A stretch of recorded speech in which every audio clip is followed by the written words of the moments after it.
Annyeonghaseyo guys. So I went to Korea and I visited Seoul for 4 nights, 5 days last week, and I loved it.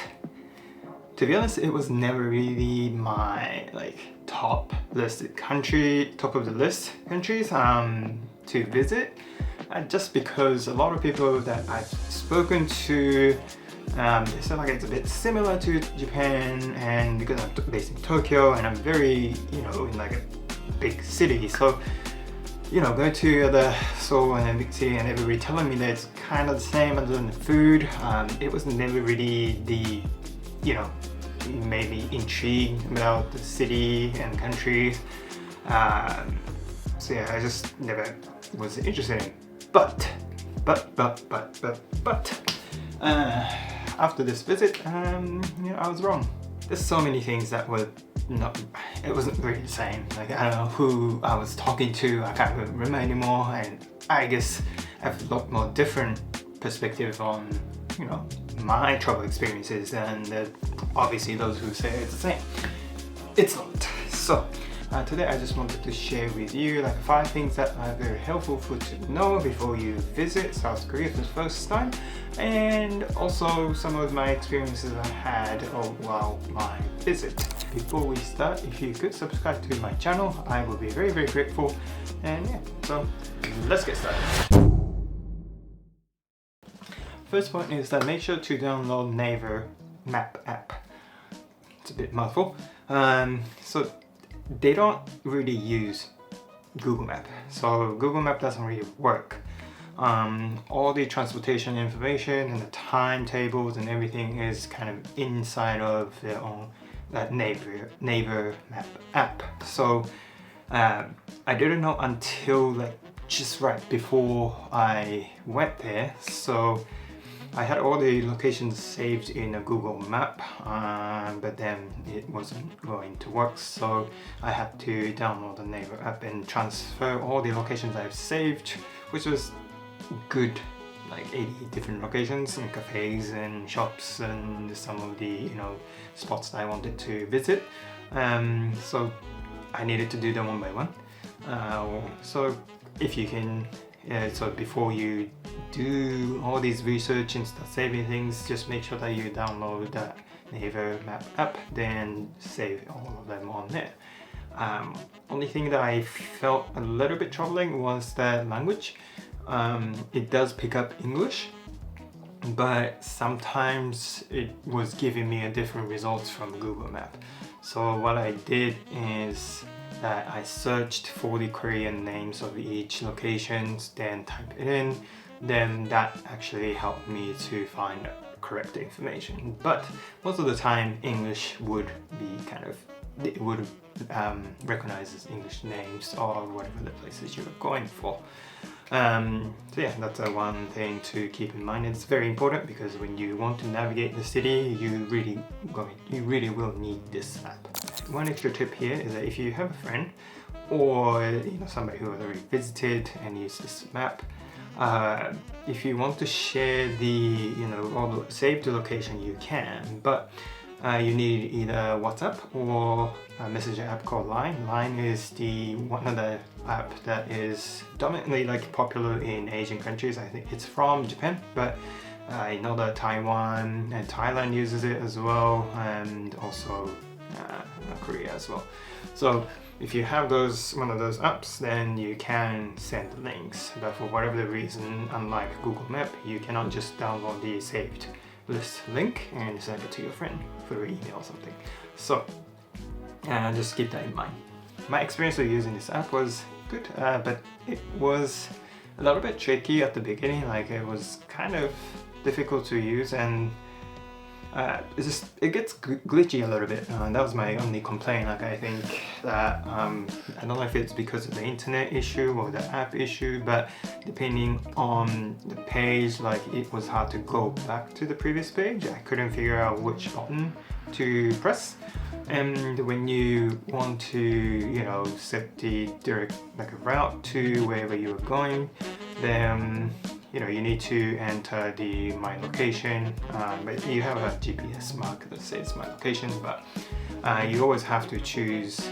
If you pick one location, you have to pick from that location or to that location. Then you need to enter where you're going to or where you're going from, which is not a big deal, but I think Google Maps is always preset as my location, I think, and to going to that destination is then you have to kind of switch if you're going from backwards or stuff like that. So I think that was just small extra steps, but when you search, for example, like restaurants, and they give you number of food reviews, number of blogger reviews, videos and photos to street view, just like Google Map. But I think the information that they provide you about the location is a little bit more in detail comparison to Google Map, in my opinion. So in some extent it was very helpful, and it gives you when the trains are coming, which of course like a Google Map does as well. So every 5 minutes this is coming, or is it delayed, and it will say that as well. So which is very good. And all the subway system and the bus public transport system, all the information is in there, unlike if you use Google Map once again, like it's not sure. So this is the T-money card. So this you should get as soon as you arrive, because this is what you need to have in order to ride trains and buses. Buses, like you need this, but also you can't top up when you hop on a bus, and if you don't have money then you can ride it. And I do not think that they would take cash. I know the limousine bus from airport to the city or city to airport, they take a cash, but normal public transport you will need this. You can get this at convenience store like 7-Eleven or Nice to See You. These are places you can go and purchase. And if you are curious, this is actually the character of the line app that I mentioned. I've noticed that they have a variety of designs. There was like one character with hanbok, wearing hanbok, I think. I didn't get that one, but so yeah, I mean, if you wanted to kind of like collect them, you could. But yeah, just know that like you have different versions. So if you like to, you keep these kind of things and you prefer specific designs, you can look for that as well. So yeah, and top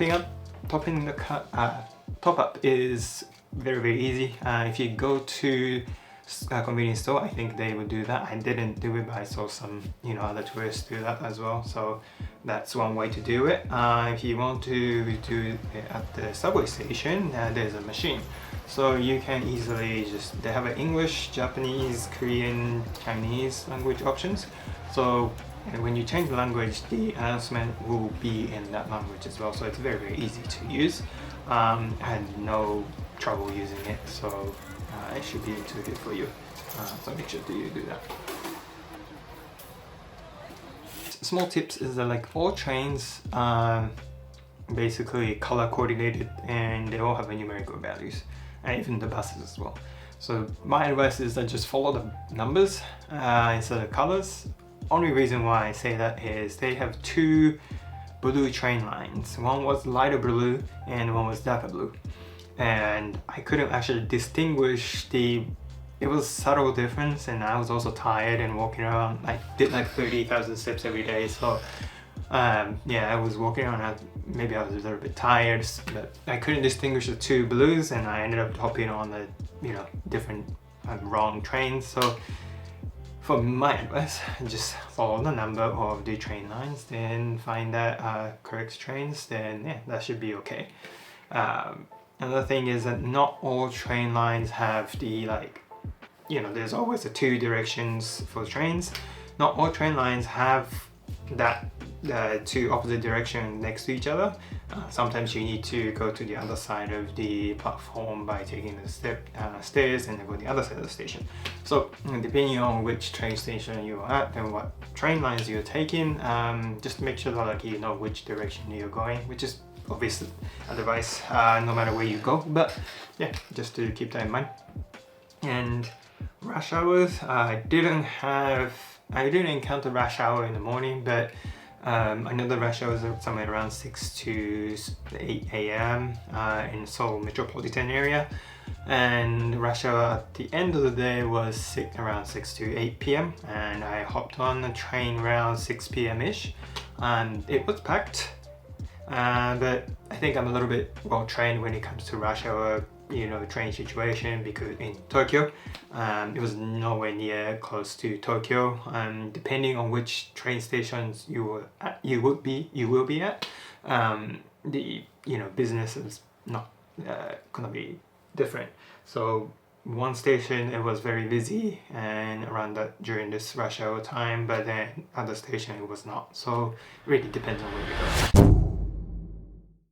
Scale of the city was big, and in terms of areas, number of areas, size wise, I think Tokyo is a bit bigger, but each area of, like, for example, Gangnam, or that area, it felt that it was really expanding to bigger areas, and all the neon lights and restaurants, and then a lot of areas looked like it was a main area, and there's a main street, but then it really shops and everything kind of expanding into side streets, and that seemed a lot bigger to me. Maybe I'm just, it's my first time, so I'm a little bit, maybe I'm not the best person to speak about this, but I just felt like I felt this endless stores and restaurants in each area, and I was slightly overstimulated and a little bit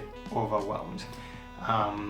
But maybe that's what people feel when people come to Tokyo. I don't know, let me know. Yeah, so for me, I think it's important to take time on each locations. If you are the person who want to explore a back streets, or a more of, not just only the main area, because it did take a lot of time to kind of get into back streets. So I keep finding all the spots. So yeah, if you like doing that, then take your time. Don't try to cram one area on one side of the city and try to go to the other side of the city and try to explore both areas as much as possible in a day. It's not impossible, but it will be very hectic, and you're gonna have to do a lot of walking and a lot of exploring, and you will not have much time to rest. So just balance that out. And even Song, there's an area, they call it Brooklyn of Seoul, which is Songsu. I really like that area. I used to live in Brooklyn as well, so it was kind of nice reminder and a bit nostalgic elements in that area, because of the the brick buildings and a little bit of industrial vibes, and I really loved that. And there's also a park there as well. So that one section is looking resembling a little bit of Brooklyn. From that one street onwards, it becomes I'm not sure if it's a Chinatown or not, it just scenery changes immediately. So even that area, I could spend all day just to explore it. So my advice is that take your time, just pick neighboring areas to explore, if you are the walker and explorer. And back streets is where I found a lot more interesting. Main streets is great, and it's all shoppings and main stuff are there, but when you go into the more smaller areas, there's a lot more character, and there's a lot more local spots and hidden coffee shops to restaurants. I felt a little bit more places that I enjoyed. They were a bit tucked under in these small areas. So yeah, just go off the main area. That's my recommendation, and that's how I like to travel. So if you wanted to give it a go, do that. And generally it was very safe. So just forget your map and just kind of go the way you want to go. Next point is cost. I wouldn't say it was the cheapest country I visited. Obviously the Southeast Asian countries are a lot cheaper, but depending on what you get, beef was actually expensive, because beef is treated as more of like a luxury. The pork is a lot more common in Korea, South Korea than beef, and the beef has a little bit more like celebration type of food. So it was a bit difficult to find a reasonable beef, understandably, and I personally wanted to try the beef tartare with yuke, with octopus legs on it, because I've seen it so many times on the YouTube to social media, but it was 35,000 won for one serving, which is about 35 bucks. To some of you it might not be a lot, but for me it wasn't to the point where I want to get it, because I could eat the same thing in Japan and it's like half the cost. So I debated and I didn't get it. But just keep in mind that beef can be a little bit more pricey in comparison to what you're used to, depending where you're from. Generally, it was the same in Tokyo. Same as Tokyo, you would be spending about, somewhere between 10 to 15 bucks per person for a meal. But if you go to like Korean barbecue, or in some places if you order bulgogi, they will give you rice and kimchi and any other condiments with the main dish. So in Japan, like, you would have to order each of that, most of the time, but you have to order each of these things and it adds the cost. It wasn't like that in Seoul, so that's in a way like you are paying for more food, I guess. So that's a good thing. And the cafe food was great as well, but I think the bakeries, they tend to be slightly more pricier than what I would consider. Usually somewhere around 3-4 bucks is most of the pastries I usually get in Tokyo. But everything started around 3,800 won, which is about 380, and up to like 6,000 or even 7,000 depending on sizes. So 7 bucks for 6-7 bucks for one pastry, it seems a little bit more higher price range for me than what I would consider reasonable. But I still bought some because the bread was very different. They had different textures from the bread that I can get in Japan, so that was very, very nice experience. But just to give you the kind of price range, just keep that in mind. So I would have spent like one bread, one coffee, and it's already close to 10 bucks, which is, it's not overly expensive, but for breakfast, it seems a little bit more than what I would be paying in Tokyo. But overall, it's a big city, and also you can find anything cheap and higher ends if you look for them. So just keep that in mind when you go explore and find the places to eat. So just average is about like somewhere between 10 to 15 bucks per person per meal. Like, for extra tip along the cost is the payment. I think majority of the places that I visited, they all accepted card payments. You don't need to have cash for majority of places, except like a very, very local restaurants, or like some street food vendors at the market. That will be where you will need some cash, but other than that, you will be fine. So last point is about language. I was very surprised, in a very positive way, of course, that amount of people who are able to speak English very fluently. It goes actually from like younger age, like from 10-year-old, 11-year-old kids to older generations, like my parents' generations. When I was at the Gyeongbokgun Palace, sorry if my pronunciation is bad, but there were a lot of students around like 10 to 12, 13-ish, and going up to tourists, including myself, to offer a free tour in English about the palace. I thought that was very impressive, because when I was 10 or 11, like all I can say was, "Hi, my name is Rio, how are you?" nice to meet you, basically. That's the level of English proficiency I was at. But those kids were coming up to all the random foreigners and saying, hey, like, I want to give you a tour of the palace. And I would imagine, unfortunately, I didn't go to the tour provided by them, but I would imagine they would talk about the history. I would talk about the, whatever the typical cultural stories that the palace has and they learn at school. It's crazy that they can speak to foreigners in English. I did see a few foreign tourists going on this, accepting their offer, and I overheard their conversation, and they just generally like talking about anything from history to architecture to general, Korean cultural questions. So I was very impressed about that. From that and any of the shop staff to the elderly who are just at the street vendors, they all speak English too.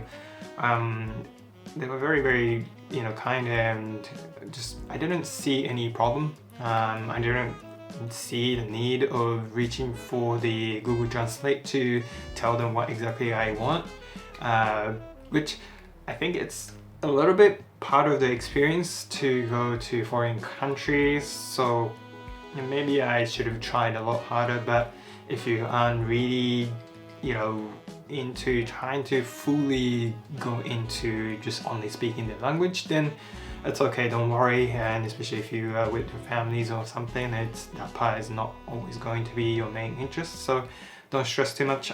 English would be perfectly fine, but I would say that basic greeting words to saying thank you and that kind of words, like I would suggest to learn, so that you are trying to kind of immerse yourself into their culture, even just a little bit. But yeah, like, so for language, don't stress, it will be all okay as long as you speak English. If you don't, maybe there might be a little bit of a trouble. So in that case, you might need some Google Translate, but English will be okay. And with this video, 5 helpful information to know before you visit Seoul, and I hope they are helpful for you. I returned last Tuesday, so today's Monday, so it's not even a week, and it's very fresh for me, and I wanted to share that fresh feeling with you guys, and I hope that you enjoyed this video.